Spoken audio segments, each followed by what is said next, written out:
Bonjour et bienvenue dans cette nouvelle vidéo où nous vous ferons découvrir le monde de l'OBD2 Bluetooth.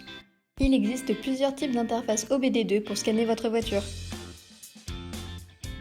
Parmi les différentes interfaces de diagnostic auto, les favorites sont de loin les scanners OBD2 Bluetooth. OBD2 Bluetooth, quelle particularité?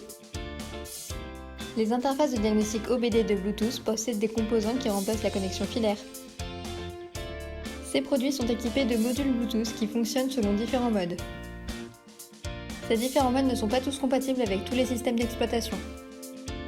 La majorité des ELM327 Bluetooth commercialisés aujourd'hui fonctionnent avec la version 3.0 et ne sont donc pas compatibles avec les iPhones.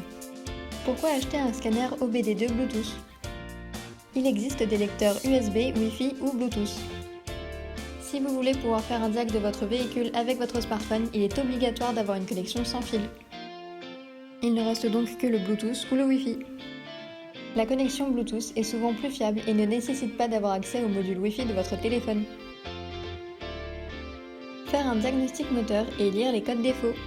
Les véhicules sont aujourd'hui bardés d'électronique et lorsqu'un problème arrive, un voyant s'allume sur le tableau de bord de la voiture, mais on ne sait pas pourquoi. Avec un scanner OBD2 et un logiciel ou une application de diagnostic comme EOBD Facile, vous pouvez avoir accès à la liste des codes défauts qui a fait allumer le voyant. Le code défaut vous donne une indication sur la pièce mécanique ou le système qui a un problème et que vous devez réparer ou changer. Comment scanner son véhicule avec un OBD2 Bluetooth? Le Bluetooth nécessite lors de sa première utilisation de faire l'appairage avec le support utilisé. C'est en faisant cet appairage que votre Android ou iPhone enregistre le périphérique dans ses paramètres. Appairage sur ordinateur portable avec le logiciel EOBD Facile. Cette fois-ci, c'est sur ordinateur que la démarche est la plus simple. La façon de faire ne change pas de Windows à macOS. Une fois le logiciel ouvert, il vous suffit de choisir le périphérique souhaité, donc ici, votre ELM327. Une nouvelle fenêtre devrait apparaître dans laquelle vous pouvez modifier le type de connexion. Il ne vous reste donc plus qu'à choisir l'option Bluetooth.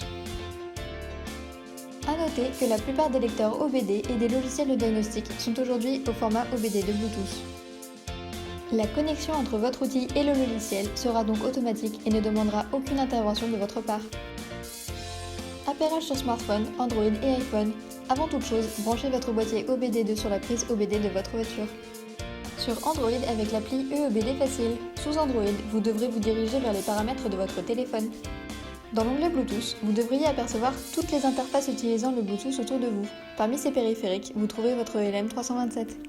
Sur iPhone avec l'appli EOBD Facile. Ce n'est pas la peine de rechercher le boîtier dans les préférences système de votre téléphone, vous ne le trouverez pas. Rendez-vous directement dans votre application de diagnostic. Dans les paramètres, sélectionnez l'option Interface, vous pourrez alors sélectionner le périphérique correspondant à votre boîtier. L'avantage de l'OBD2 Bluetooth, la connexion est sans fil et vos outils de diagnostic peuvent être utilisés aussi bien avec un ordinateur qu'avec un smartphone.